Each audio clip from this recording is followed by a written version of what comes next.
Vamos falar sobre Alexandre de Moraes, o ministro do Supremo Tribunal Federal. Ele concedeu algumas entrevistas a alguns jornais.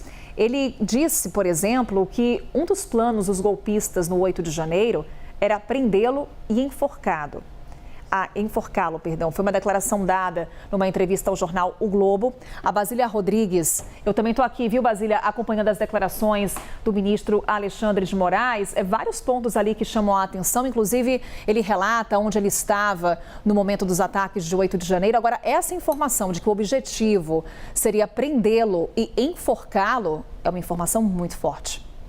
E, de certa forma, ele está abrindo uma parte da investigação, né? O ministro, que hoje é o relator também desses inquéritos que investigam as pessoas responsáveis por executar, financiar, planejar os atos do 8 de janeiro, era também um dos alvos preferenciais daquela turba, né? Daqueles ataques feitos aqui em Brasília no 8 de janeiro de 2023. Teve uma imagem que ficou muito marcada naquela data, quando um manifestante arranca uma porta em que havia o nome de Alexandre de Moraes escrito. Muitas pessoas chegaram até a publicar na internet ou confundir a informação de que era a porta do gabinete de Alexandre de Moraes, e não era. Era uma área que era do ministro, exclusiva do ministro, mas era a porta de um armário onde era colocado, por exemplo, a toga do ministro Moraes, né? Não era exatamente ali no andar dos gabinetes dos ministros, né?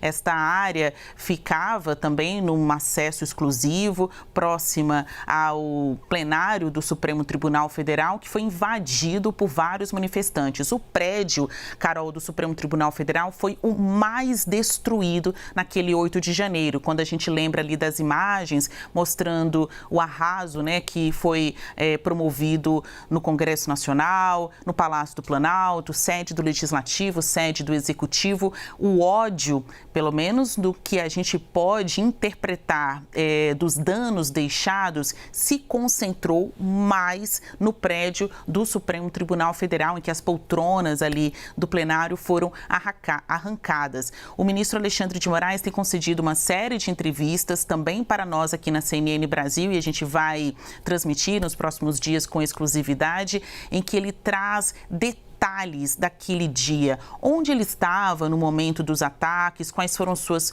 primeiros pensamentos, suas primeiras medidas, né? Ele como um ministro importante da Suprema Corte, presidente do Tribunal Superior Eleitoral, e esse contexto da escolha que as pessoas fizeram nas eleições de 2022 teve tudo a ver, né, com o que aconteceu aqui em Brasília meses depois, no 8 de janeiro de 2023.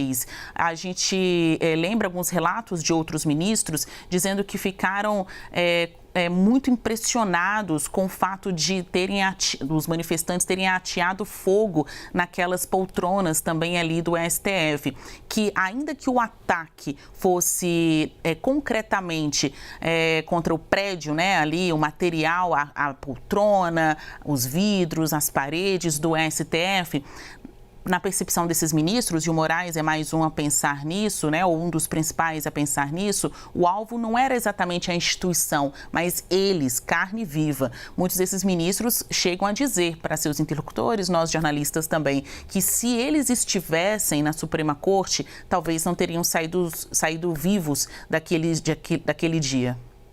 Os vários vídeos que circularam naquele dia, né, Basília, tinham como alvo o ministro Alexandre de Moraes, quando a gente recorda o que aconteceu em 8 de janeiro de 2023. Num outro trecho aqui dessa entrevista, ele destaca a inação da Polícia Militar. Quando a gente fala das várias linhas de investigação relativas ao 8 de janeiro, há uma investigação daqueles que cometeram os atos em si, daqueles que instigaram, daqueles que financiaram, mas também daqueles que se omitiram. E aí ele faz a seguinte ressalva, sem medo de errar: não precisaria de 100 homens do batalhão de choque para dispersar aquilo. O ministro Moraes foi secretário de Segurança Pública de São Paulo. Exato, né? Ele lembra, inclusive, isso. Esse é o histórico de Moraes. Antes de chegar ministro do STF, ele foi ministro da Justiça do governo de Michel Temer, com quem mantinha, né, ainda mantém uma relação desde a época que estava na política, que estava aí no governo de São Paulo. Então, ele, por esta percepção, que é um diferencial do ministro Moraes em relação aos seus pares, né? Os ministros ali são egressos da magistratura, do Ministério Público. O Moraes, ele, além das questões do direito, de ser um jurista renomado, inclusive na academia, na universidade, os seus livros são tidos como objeto de estudo, ele tem essa visão sobre segurança pública. Então, ele diz com propriedade que poucos homens da polícia, mas bem direcionados, né, além do planejamento, de fato, a execução, se tivesse sido colocada em prática, isso teria sido contornado, porque não são pessoas que estavam passando ali na frente do Congresso Nacional, Carol, e tiveram a ideia de invadir os prédios públicos. Houve um acúmulo de eventos, né? Vários anúncios, a fervura ali nas redes sociais, as pessoas em frente ao QG do Exército aqui em Brasília, com ofensas, ameaças. Então, alguma coisa muito ruim, que acabou acontecendo, né? Realmente poderia ter acontecido naquele dia e acabou acontecendo. Houve um apagão na segurança pública do Distrito Federal.